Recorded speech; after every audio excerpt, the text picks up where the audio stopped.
ले और इसी के साथ उन्होंने देवकुल पर फिर से हमला किया है। देवताओं के राज्य पर उन्होंने अधिकार कर लिया।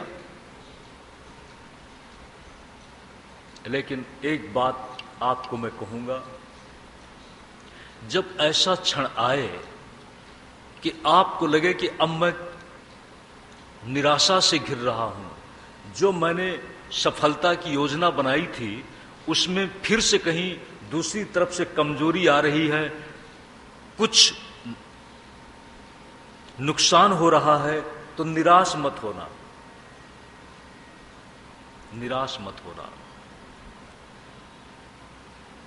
उपाय शोध करना, उपाय पाने के लिए प्रयत्न करना।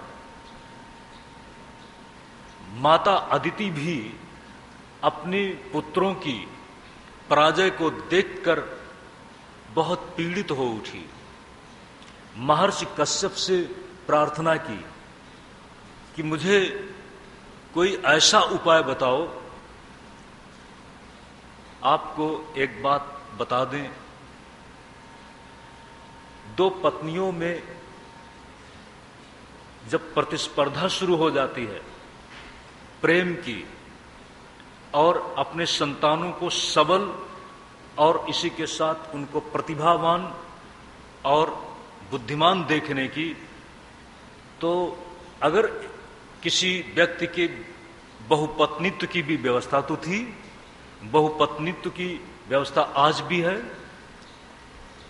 अदिति और दिति दोनों में द्वंद्व चलता है। दिति ने कश्यप महाराज से कहा कि मेरे ऐसे संतान हो कि जो अदिति के संतानों से पीछे न हो। कश्यप जी महाराज की बड़ी परेशानी है। इसको भी कहते हैं कि बस ठीक है, जैसा तू चाहती वैसा ही हो जाएगा। उधर गए, वो भी कहती है, तो उसको कहते हैं कोई चिंता मत कर, जैसा तू चाहती वैसा हो जाएगा। दिति को भी उन्होंने आश्वासन दिया, और अदिति ने जब प्रार्थना की तो अदिति को पयोव्रत बताया है। फाल्गुन मास की प्रतिपदा से लेकर 12 दिन का एक अनुष्ठान है पयोव्रत। उसका अनुष्ठान करने के साथ अदिति को अनुकूल अनुरूप मन के अनुरूप संतान मिले, इसके लिए जो अनुष्ठान बताया था, उस अनुष्ठान की सफलता इस बात में थी कि अनुष्ठान के अधिष्ठाता मंत्र शक्ति और मंत्र शक्ति के साथ जो मंत्र का चैतन्य देव, वे हैं नारायण। नारायण प्रसन्न होते हैं,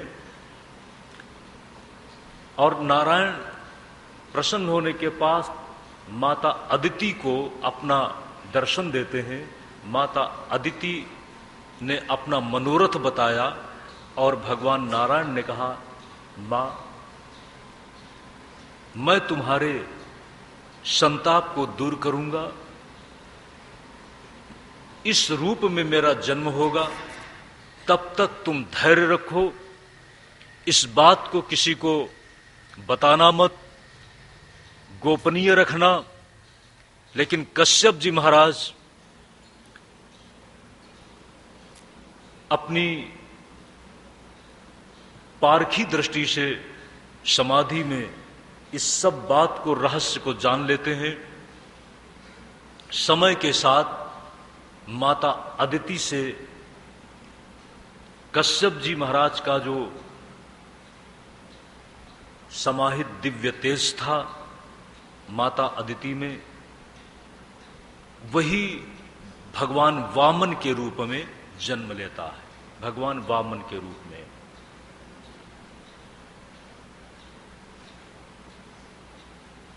और ये जो वामन के रूप में जन्म हुआ है, बताते हैं वैवस्वत मनवंतर में।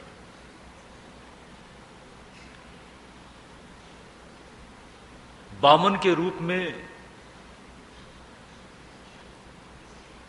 जब बलि के द्वारा एक विशेष यज्ञ का आयोजन हुआ,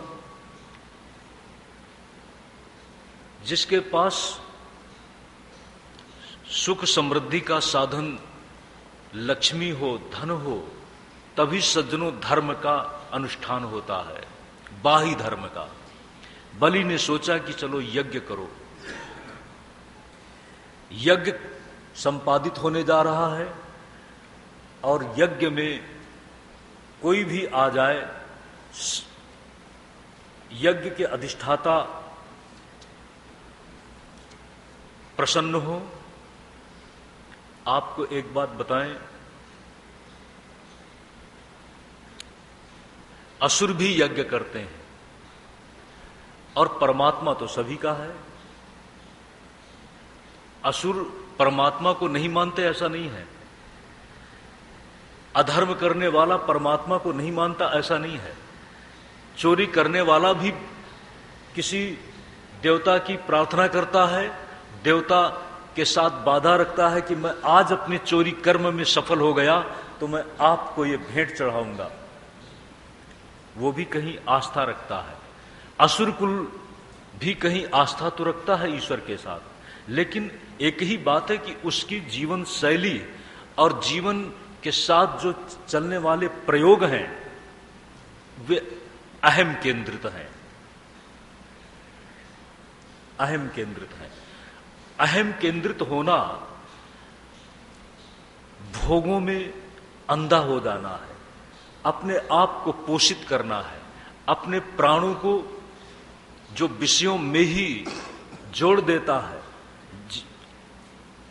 विषयों में ही जिसकी संपूर्ण चेष्टा और अहम रममाण होने लगता है, उसी को कहा है असुर। लेकिन जो सुर हैं वो भोगवादी नहीं है, वे ईश्वर के साथ, ईश्वर की मान्यता के साथ चलने वाले हैं। असुरों में और देवताओं में इतना ही फर्क है। लेकिन बलि ने जब यज्ञ किया तो यज्ञ संपादित होने की व्यवस्था में, समय में अचानक देखा कि एक याचक सामने खड़ा है, बड़ा छोटा सा याचक। आपके सामने कोई छोटा बच्चा आ जाए, बड़ा निर्दोष दिखता हो, आपके सामने मांग कर दे, तो आप सोचें कि इस बच्चे को क्या चाहिए। आप यही कहोगे, बोल क्या चाहिए। आप बच्चे के सामने यही बोल जाएंगे कि क्या चाहिए। उस समय बच्चा आपसे जो भी मांगेगा आपके अंदर देने की उत्सुकता होगी, तैयारी होगी। वामन को देखकर बलि महाराज ने जब पता चला कि एक छोटा सा याचक आया है तो स्वागत किया, पूजा की, बैठाया और बोलो तुम्हारा मनोरथ क्या है। उसने कहा कि मुझे आप दोगे, पहले देने का संकल्प करो विधिवत। इसी के साथ शुक्राचार्य जी ने कहा थोड़ा संभल जाओ, ये वामन रूप में दिखने वाला तुम्हारे संपूर्ण स्वत्व को अपहरण करने वाला है। ये देवताओं का हित चिंतक स्वयं विष्णु ही वामन के रूप में यहां पर मौजूद है। लेकिन बलि ने कहा गुरुदेव, ये याचक बनकर के मेरे पास में आया है और मुझे दाता मांगता है और मैं दाता के रूप में हूं, इसलिए दाता के पास से याचक निराश न लौट जाए। दाता का ये धर्म है। शुक्राचार्य ने समझाया है, लेकिन बलि ने कहा है हम अपने आदर्श से कैसे चलित हों। देने का संकल्प किया है, क्या चाहिए? 3 पग मुझे धरती दे दो, 3 पग। जैसे ही शुक्राचार्य जी के मना करने के बाद भी संकल्प करने जा रहे हैं, पात्र में, कमंडल में जल है और जल से ही संकल्प होगा। कहते हैं शुक्राचार्य जी अपने शिष्यों के बड़े शुभचिंतक हैं। ध्यान देना सज्जनों, शुक्राचार्य जी अपनी भूमिका में है। शुक्राचार्य जी एक गुरु की आदर्श भूमिका में है। शिष्य का अगर अहित होने जा रहा है, शिष्य को पता नहीं है, तो कम से कम गुरु को तो पता है ना। इन्हीं शिष्यों ने मृत संजीवनी विद्या के द्वारा सबल होकर, जीवन पाकर उन देवताओं को पराजित किया, जिन देवताओं से पराजित होकर के ये भिखारी बन गए थे। आज इनके साथ अगर छल होने जा रहा है तो इस छल से शिष्यों को बचाना चाहिए। ये गुरु का शुभ चिंतन है। ऐसा नहीं सोचना होगा कि शुक्राचार्य कहीं कलुषित मनस के हैं। कलुषित मनस नहीं है। गुरु का चिंतन अपने शिष्य के प्रति क्या होगा कि इसके साथ छल न हो जाए, इसका स्वत्व कहीं सब खत्म न हो जाए। इसलिए शुक्राचार्य अपने प्रयास में आदर्श हैं। लेकिन सज्जनों, एक तरफ बलि का आदर्श है। शुक्राचार्य जी बाहर आ जाते हैं। एक पग धरती की बात तो ठीक है, जैसे ही दूसरे पग धरती की बात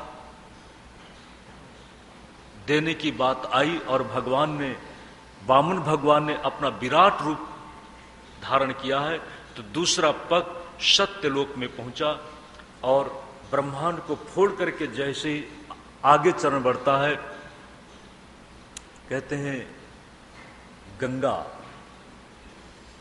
की धार वहीं से उस चरण को स्पर्श करने के लिए आगे बढ़ती है। ब्रह्मा जी ने देखा, यह आपको पता है गंगा कौन है? गंगा, सरस्वती और लक्ष्मी तीनों ही भगवान विष्णु की पत्नियां हैं। आपस में तीनों में कभी झगड़ा हो गया, झगड़ा तो होगा ही। गंगा तो बहुत लास्य के साथ चलती है ना। गंगा के चलने में ही नृत्य है। कभी मंद मंद चलती है, कभी वेग से चलती है। अगर नारी का सौंदर्य है, कभी वह धीमी गति से, कभी मंद गति से कैसे कैसे मन को मुग्ध कर लेता है। भगवान विष्णु गंगा के साथ सहज ही आकर्षित हो जाते हैं। सरस्वती तो तर्क कुशल है ना। सरस्वती तो विधि विधान के साथ चलती है ना। कहाँ बोलना चाहिए, कहाँ नहीं बोलना चाहिए, वाक संयम जरूरी है। सरस्वती का ये सहज गुण है। एक दिन सरस्वती को गुस्सा आ गया कि गंगा जब देखो अपनी चपलता से भगवान विष्णु को सम्मोहित करती रहती है और लक्ष्मी को कहती कि तू भी चुपचाप देखती रहती है। लक्ष्मी के प्रति वह कुछ अपशब्द का प्रयोग कर जाती है। इसी के साथ लक्ष्मी तो चुप रही, लेकिन गंगा से सहन नहीं हुआ। गंगा ने सरस्वती को जवाब दिया। एक जवाब पाने के साथ सदनों दूसरा जवाब मिलता है। इस तरह से हर जवाब का उत्तर जवाब से ही अगर दिया जाए तो निश्चित ही लड़ाई हो जाएगी। शब्दों की लड़ाई हो गई, और जब शब्दों की लड़ाई हो गई तो वह लड़ाई बिल्कुल चरम सीमा तक पहुंच गई। सांप एक दूसरे को दे डाला कि तुम सामान्य नारियों की तरह से व्यवहार करने के कारण तुम मर्त्यलोक में चले जाओ। तो मर्त्यलोक में जब शाप दिया तो एक लड़ाई का नियम है। एक व्यक्ति जब दूसरे को बोलता है तो दूसरा भी उसी का प्रतिकार उसी तरह से करता है।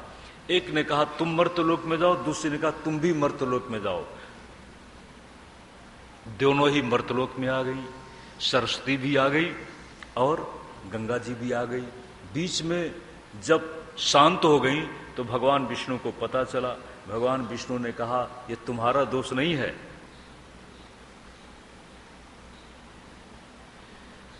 जहां पर अनेक पत्नियां होंगी ये खटपट तो होगी ही। ध्यान दें, वही गंगा है। भगवान ने सीमित कर दिया। लक्ष्मी चूंकि चुप रही थी, अपने आप को उसने झगड़े में नहीं जोड़ा, इसलिए भगवान ने कहा तेरा मौन, तेरी शालीनता मुझे बरबस तेरी तरफ आकर्षित करती है। तुझे मैं विशेष स्थान देता हूं, हृदय में स्थान देता हूं। वही गंगा एक निश्चित समय तक के लिए अपने आंशिक रूप से इस धरती में आ जाती है। ध्यान दें सज्जनों, प्रसंग के अनुरूप बात करता हूं, समय खत्म होने जा रहा है। गंगा भगवान के चरण का स्पर्श पाने के लिए आगे बढ़ी। आंशिक रूप से वो नीचे आएगी। आप बड़े सौभाग्यशाली हैं। सरस्वती गुजरात में है। हमने और शायद आपने भी, शायद इसलिए कहता हूं कि जरूरी नहीं कि सब लोग गए ही हों, त्रिवेणी संगम की बात तो सुनी है। यमुना और गंगा का मिलन तो वहां दिखता है, लेकिन सरस्वती के मिलन की कल्पना है। अगर प्रकट सरस्वती को किसी प्रदेश ने देखा है तो गुजरात ने देखा है। सिद्धपुर सरस्वती नदी के तट पर। लेकिन ये हमारे देश का दुर्भाग्य है, और ये भविष्यवाणी भी थी। कलयुग के 5000 वर्ष के बाद गंगा जी अपने स्वरूप को छोड़ करके वापस चली जाएंगी। लगता है कि वह समय आ गया। उधर सरस्वती का भी जो निश्चित शाप था, लगता है वो भी पूरा हो गया। इसलिए अपने अपने आंशिक स्वरूप से जो इस धरती में प्रवाहित हो रही थी, उनको छोड़ करके लुप्त हो रही हैं। कोई न कोई निमित्त बनेगा। तो सरस्वती नदी के तट पर सिद्धपुर, और सिद्धपुर ही वह क्षेत्र है जहां पर करदम महाराज ने, देवहूति ने तपस्या की थी, साधना की थी, जहां पर कपिल महाराज का जन्म हुआ था। तो गंगा जब उतरती है, कब उतरी? जब गंगा ब्रह्मांड फोड़ करके भगवान वामन का चरण सत्यलोक में पहुंचा है, तो गंगा उस चरण का स्पर्श करने के लिए आगे बढ़ी। भगवान ब्रह्मा ने उस चरण के स्पर्श के बाद जो धारा थी उसको अपने कमंडलू में ले लिया, और वही कमंडलू से गंगा धरती पर नीचे उतरी है। देव नदी इसीलिए इसको कहा है। भगवान के चरणों का स्पर्श करने के कारण ये पाप हारिणी बन गई। पाप दूर करने वाली, नष्ट करने वाली पतित पावनी बन गई। गंगा की बड़ी महिमा है। एक शब्द आप देखें, गम शब्द, गम, जिसको गणेश भगवान का बीज मंत्र बताया गया है। अगर किसी कार्य की सफलता में कोई बाधक होता है तो पाप बाधक होता है। विघ्न का कारण है कोई दुष्कृत जन्य पाप। उस दुष्कृत जन्य पाप को दूर करने के लिए सबसे बड़ा कोई महत्वपूर्ण माध्यम है, साधन है, तो कहा जो प्रवाह में हो। पाप को कौन